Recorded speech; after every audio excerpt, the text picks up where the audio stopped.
بسم الله الرحمن الرحیم. د نن ورځ په سرلیکونو کې د اسلامي امارت د مسؤلینو په حضور کې د شاه او عروس بند پرانیستل او ګټې اخیستنې ته یې سپارل. هرات کې د عروج ادارې لخوا خبریالانو ته 3 ورځنی علمي ورکشاپ په لاره اچول کېدل او دا چې د جنوبي کوریا محکمې د یون سوک یون د نیولو حکم صادر کړ. سلامونه او نیکی هیلې. د نن ورځ خبرونو ته ښه راغلاست. نن سه شنبه د 1403 کال د مرغومي 11مه نیټه ده. زه صادق فروتن یم. د هم بشپړ خبرونه. د اوبو او انرژي وزارت له لورې نن د یو لړ مراسمو په ترڅ کې د کابل شکردرې ولسوالۍ کې د شاه او عروس بند ګټې اخیستنې ته وسپارل سو. د اوبو او انرژي وزیر مولا عبداللطیف منصور دې مراسمو کې وویل چې دغه بند به کابل کې د اوبو د کمښت ستونزه حل کړي. د ښاغلي منصور په وینا دغه بند چې د څه باندې 250 میلیونه ډالرو په لګښت جوړ شوی کولای شي د کابل 100,000 اوسیدونکو ته د څښاک پاکو اوبو د زمینی برابرېدو سربیره 3500 جریبه کرنیزه ځمکه خړوبه کړي. په هرات ولایت کې د خبریالانو او رسنیو د مسؤلینو لپاره د عروج څېړنیزې او خپرندوی ادارې لخوا د رسنۍ او په ټولنه کې د هغې رول تر نامه لاندې 3 ورځنی علمي څېړنیز ورکشاپ جوړ کړ.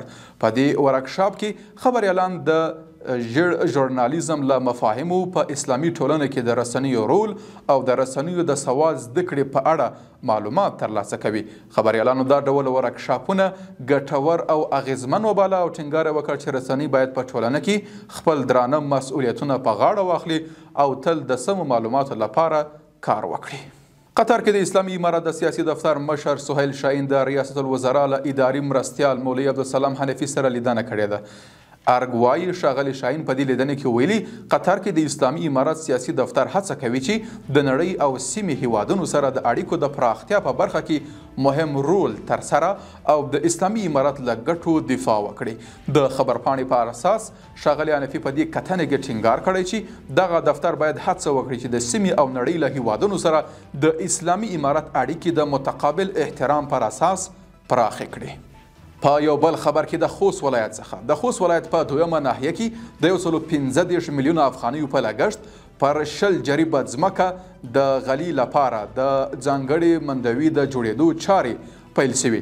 دغه منډوي چې 680 خوړنځای د موټرو تمځای او نور اړین ملحقات به ولري د یاد ښار د اقتصادي فعالیتونو د ښه تنظیم او شرعي چاپیریال د معیاري کولو په موخه جوړیږي.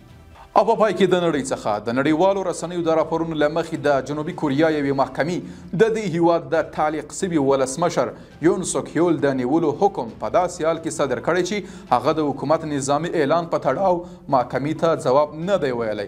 دغه حکم وروسته له هغې صادر شو چې یون 3 ځله د اعزاریې له لارې محکمې ته د حاضرېدو غوښتنې ته پام ونه کړ. یون سوک یول د روان میلادي کال د ډسمبر میاشتې په 3مه نیټه جنوبي کوریا کې نظامي حکومت اعلان کړ چې ورسره په دې هیواد کې سیاسي ناورین رامنځته سو. او په پای کې له تاسو ټولو ګرانو هیوادوالو څخه مننه کوم چې تر پایه له موږ سره پاتې سوئ. د افغانستان سیمې او نړۍ تازه خبرونو او معلوماتو ته د لاسرسي لپاره کولی شئ موږ په ټولنیزو پاڼو کې تعقیب کړئ او له پیښو خبر شئ. تر راتلونکو خبرونو پورې ښه شپه او ورځ ولرئ.